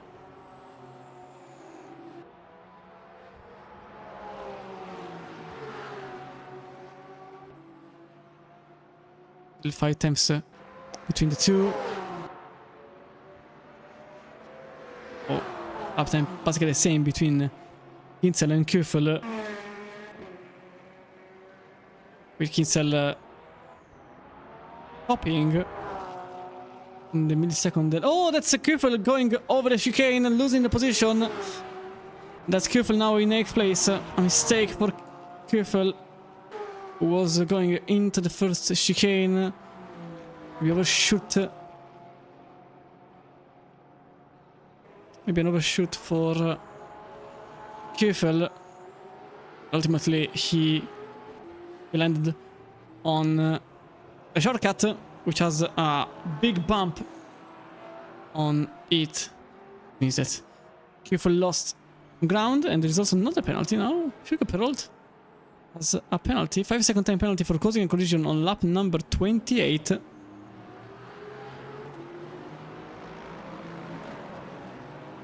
And I can say that this one, I actually have it here. So this is... oh no, it's for the first one, yeah, the one that we've seen live. So that's not the penalty on Perrault's name. The incident in the first chicane from earlier. Actually, a good chunk of cars have penalties. It's rare to see so many penalties in Le Mans Ultimate. Usually it's a bit more clean. It's like case this evening. Best lap right now is in Uppercars field in Bishop's name, 135.5. No Heather is actually the quickest GT3, 149.6. But Heather is only 5th. Showing that qualifying well will actually help you in the long run, eventually. Not a great qualifying for Heather. Unfortunately, I don't remember the exact position he was in.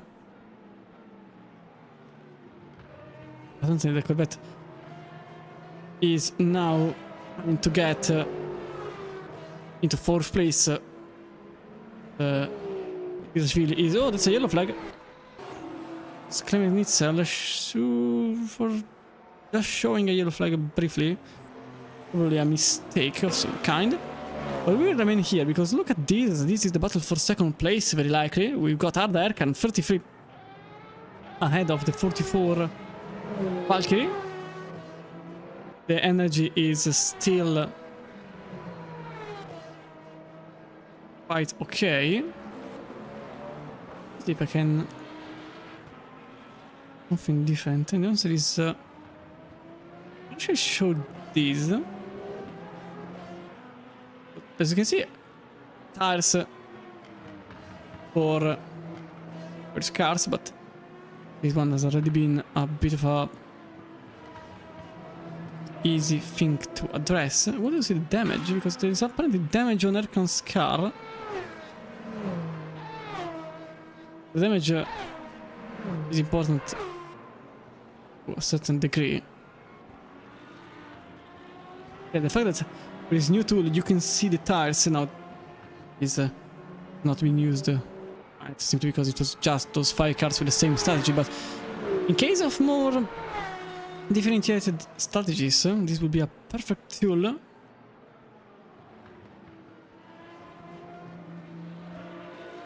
Understand better what's happening, but for now, I mean, with the energy.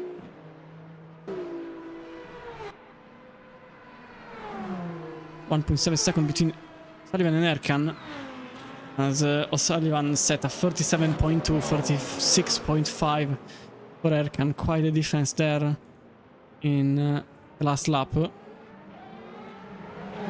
And I can tell you that in terms of energy,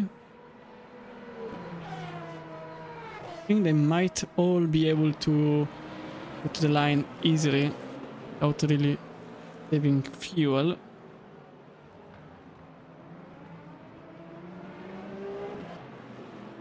Final 8 minutes of the race. I will be very honest, this has been quite an eventful race. And for being an 80 minutes race, anything has happened. So I really hope that you had a wonderful evening so far. Remember that the next 4 rounds are technically open, so if you want to join as a wildcard, you don't have to race in every single round. You can even jump in the next round. And there was a yellow flag for a moment for Ruben. And that was important because look at the gap now of 12 seconds. 12.5 seconds. It's getting closer and closer for Bessier, who could win the race. It's a very, very brief chance. Possible regardless.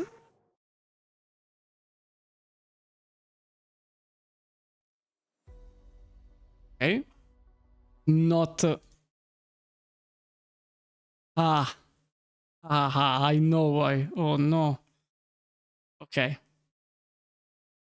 Okay. Apparently, did something which I couldn't do.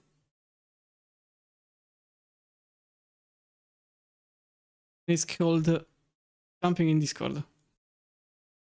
I will be honest. Since there are interviews later on, I just jumped in the Discord voice channel, and that was the worst possible idea I could have had, because it made me crash the lobby for myself. Apologies, I will just be back in a second here. In the meantime, let me put... maybe I can... No, not... Lobby is already on. Again. Give me a second. In the meantime, I would like to say a huge thank you to all of our partners that help us here in LFM. So PMAX, Sigmesh, Box One Racing, Ksking.de, Hetzner, Go Setups, and ACC Drive. Obviously, Liter Concepts and Monza Racing to help us here in the usually pretty straightforward races.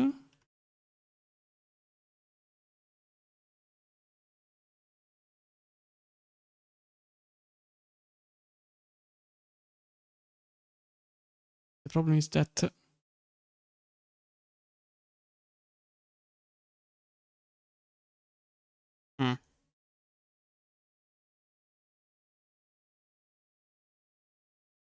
Okay. So I'm back into the lobby. It's not bound to happen. So, well, now I know it. I genuinely didn't think that just joining the Discord voice channel would have brought these, but we are back into the session, as if nothing ever happened, sort of. Anyway, apologies for this brief disconnection from the session. I didn't know that connecting was so detrimental, and apparently something also happened. Tobias Grunwald is now in 3rd place, while Sheo Sullivan is in 4th. All of the moments in which this could have happened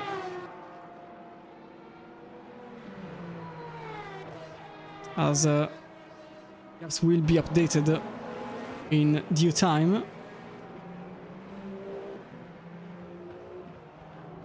I hope so. Actually, it's just the final 5 minutes.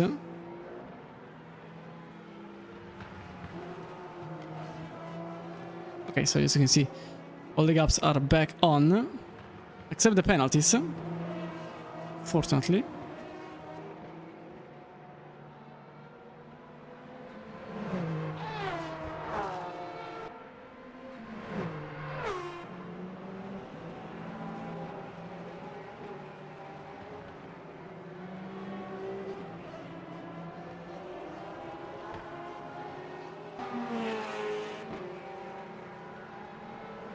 Okay. The penalties are the only thing that are missing. Again, I'm really sorry, but apparently joining Discord breaks Le Mans Ultimate. This is something that I genuinely didn't know. Sheo Sullivan is now in 4th place here in the 44 Falcon Sim Racing. And Marine Bessier is technically only 2 seconds behind Huben. The penalties are the only thing that have been lost. We also see if there's any other penalty. No, not really. It's the same penalties as earlier on. Also, Pastrana here has a 5-second time penalty. But this is not shown, same as Hugo Perrault. So any overtake going on here will not change the leaderboard in any way. Regardless, that's the Lexus going alongside the Ferrari into the first chicane, trying to make the pass, and effectively a bit physical, but the 91 passes through. Just a physical overtake. Meanwhile here, Patrick Beckmeyer very close to... Oh, that's for the lead. Marco Bischoff is off! Marco Bischoff is off! That's the leader of the race. That's the number 4 off. And Tobias Grunwald also overtakes the former leader, and Sheo Sullivan also jumps into the podium. This is a disaster for Marco Bischoff. And also here, Mickey Hoyer defending against Patrick Beckmeyer in the second chicane. But let's go back into the podium positions, because this is important for the championship. A replay will follow, obviously, but in the final moments of the race, everything changed. Marco Bischoff lost the podium, not even the win, the podium of the race, and that is Sheo Sullivan going on inside. Oh, there's a contact between the Toyota and the Valkyrie, both cutting the first chicane. The Valkyrie going back onto the racing surface, but Marco Bischoff could be very interested in making a move for himself.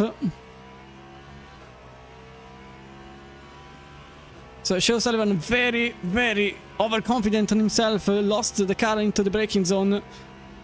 And Marco Bischoff all of a sudden 4th place. Meanwhile here, Patrick Beckmeyer overtaking Mickey Hoyer. So the Cadillac for Nova Racing is now 6th place for Beckmeyer. Let me check if any penalty is on his name. The answer is no. It was Gabor Por with a penalty earlier on. As the Alpine goes into the inside of the Cadillac once again, contact between the two, with the Cadillac obliged to cut the course and going back on the racing surface. But ultimately, this is also Gaborpor overtaking the Cadillac. But remember, Gaborpor has a 5-second time penalty, so Mickey Hoyer might get pinged for an infraction.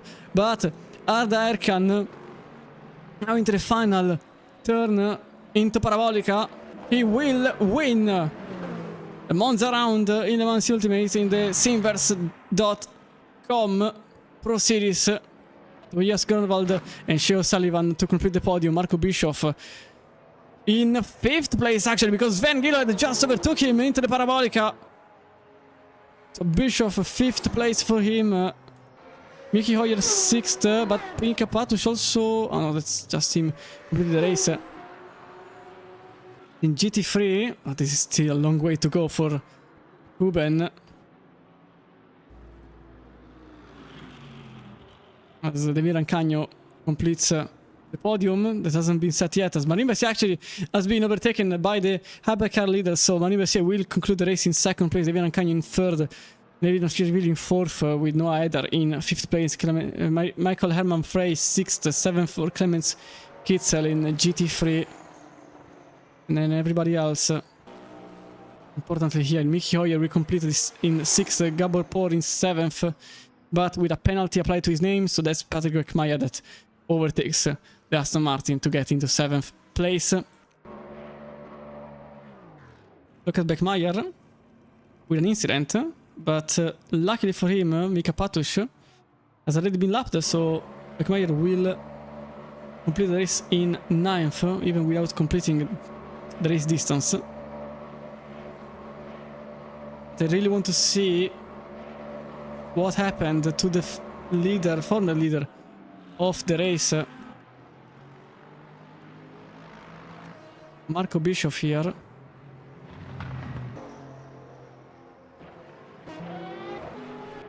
Unfortunately, this is the only way I have to see. So here he is still ahead of the rest. He still is here. But this is the moment in which he lost the car in the Ascari. Yeah, he lost the rear and also hit the rear of the car with the barriers, and you can see all the cars passing through. This is exactly what happened. Those were Grunwald and O'Sullivan.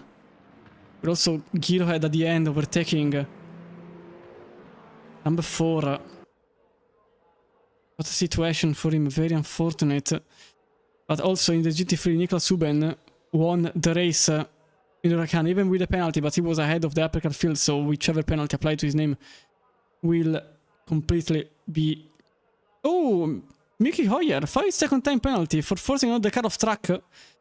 So the final thing that we have seen, so Lucas Beckmeyer, no, please, so Gaborpor might actually be ahead. No, it's impossible because both have a penalty, so Mickey Hoyer, with the 5 second already applied, so yes, Patrick Beckmeyer, as you can see, 6th place for Beckmeyer, Hoyer 7th, and Gaborpor in position number 8. We didn't see the incident. It was the final part of the race too.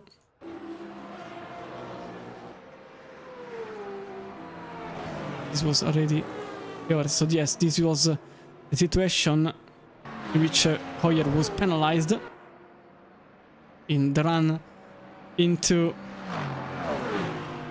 first chicane. Hoyer a bit too overconfident, locking the front left, hitting the Cadillac and gaining the position, but effectively not in a correct way. Also, I would like to see Sven Kilohead's overtake while the lobby is still on. This was the final overtake of the race. Marco Bischoff very loose as the rear end was damaged. And then you can see the 44 Sven Kilohead gaining position number 4. the very final moment. This was active race. So even at the final part, nothing was to be expected. I'd like to see if Lucas Beckmeyer crashed on himself or purposely. Oh, he actually lost the rear on himself. I don't think it was on purpose. So the 101 actually managed to complete the race in 9th, but this is what happened at the very final part. He lost the rear and the wheel, and he genuinely tried to get back on track.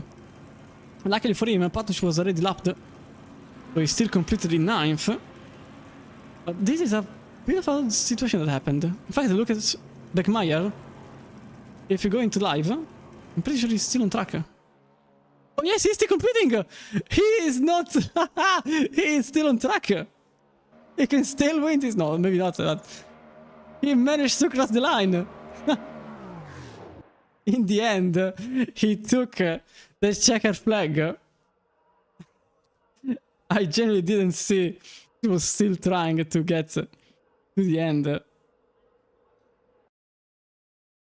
now the lobby has been closed. But that's why the lobby was taking so much to get taken down. We're just waiting for somebody to complete the race.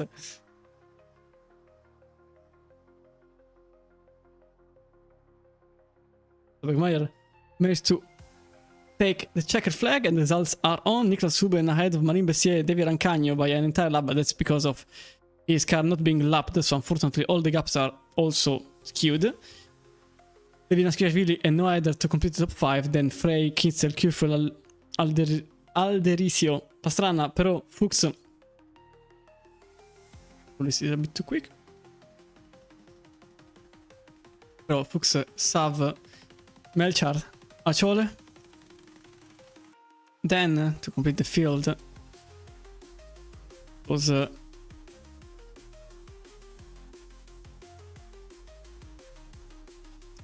William Windle, Linus Krüger, and Luis Barto, of final cars DNF'd from the race. Then we go into the hypercar field, because this was results. So, the hypercar field out there can ahead of Tobias Gronwald and Shea Sullivan, with Sven Gilhead and Marco Bischoff only 5th. After leading the entire race, then Mickey Hoyer, Beckmeyer, poor Lucas Beckmeyer, Mika Putush, and then Flag, Franganillo, Tepper, Conier, and Party with Tibel completing the field. Now, into the interview we go. We will start and finish with the GT3 drivers. So, let me put first the car that arrived in 3rd place, David Rancagno, for us all. Welcome, David, in the commentary room.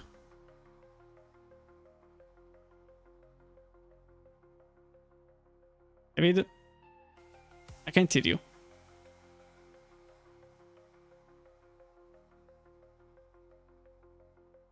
In any case, I can't hear you, but when you resolve the mic issue, just let me know. In the meantime, I will move into Niklas Huben. So let's go with Niklas. Welcome, Niklas. Hello. Hello, back again here. Yeah, it's been a long time. Yes. Congratulations for the win, once again. And I think you are having quite a good championship so far. Certainly, you have been here many times already, so you are getting used to it. And in the championship, you are also ahead of the field, as the championship has been updated with you with 6,000 points. So far, what are your thoughts about this championship? The championship itself works perfectly well for me, I would say. The 2 mistakes were not that great, so yeah, have been a bit better, but I think 6,000 points so far is pretty good. Yeah, race so far, or race today, was very interesting. With things that I don't understand, and yeah, whatever. Somehow worked out. I saw that you took 2 penalties, which put you a bit closer to getting overtaken by Bessier. Were you, I won't say scared, were you putting attention to those 10 seconds of penalty, or were you calm about your pace that you could keep a 10 seconds gap for the whole time? The end, it was pretty close. I mean, he had 2 new tires. I did not change any tires, so the tires were pretty gone. Okay. So it was pretty stressful to hold the car in line. Yeah, in the end, I was more or less lucky that Marvin was shown the checker track 1 lap earlier than me. But yeah, would have been pretty close. Nevertheless, I still don't understand at least one of these penalties. So yeah. Not my fault. I'm just here to do commentaries. It is what it is. Yeah, about this, you just said that you didn't change tires, but the rest of your rivals did, correct? Yep. Okay, so was the strategy... Okay, this is a bit of an improvised question, but was the strategy of going for 0 tires made on the moment, or were you just certain that going for single set was the working strategy? That was quite spontaneous, to be fair. In the beginning of the race, I was a bit stuck behind Marvin. I felt like he wanted to slow me down into the other guys. And yeah, after I was free, I saw, yeah, I'm kind of fast, at least on old tires and low fuel. So I said, okay, I have good pace now. I just stay on these tires. I don't get the risk to be in a bad track position because I changed my tires. I'm behind Marvin. Yeah, in the end, kind of worked out. Okay. And final question, since it has been quite a chaotic race at the beginning, you were battling for the lead of the race. Monza is Monza, so basically everyone is running as much speed as possible on the car. Were you scared of the hypercar field coming on you altogether, or were you calmer, or were you more nervous than the usual, or it's just a mix of the two? I'd say the most scared. I'm at the start at T1 because it's Monza. And as we saw, that happened a lot. I was kind of lucky, but my car was actually pretty broken. I had broken suspension and aero damage, so I was driving with a bent steering all the time. So yeah, it was not nice. You had a broken suspension? Yeah, front right was yellow and my steering was like 10 degrees to the right. And you still won the race? Okay. Somehow. You're just owning the field at this point. Genuinely. Going with it worked out somehow. I don't know. But you're good at it, apparently. So yeah. Could be worse. It could be worse, yeah. It could be 2 suspensions broken. Oh yeah. Maybe this thing would be straight then. Oh yeah, that's a way to repair the car, definitely. So definitely more congratulations than earlier, because winning the race with a broken car is certainly a feat. And as I said, in the championship you are starting to get clear of the competition. So it seems like you might have a chance for it. I genuinely hope for it, because I'm not biased, but you have had a wonderful championship so far. So you are in a very deserving position, let's say. I will try my best. Thank you, Niklas. Thank you. Bye-bye. Bye-bye.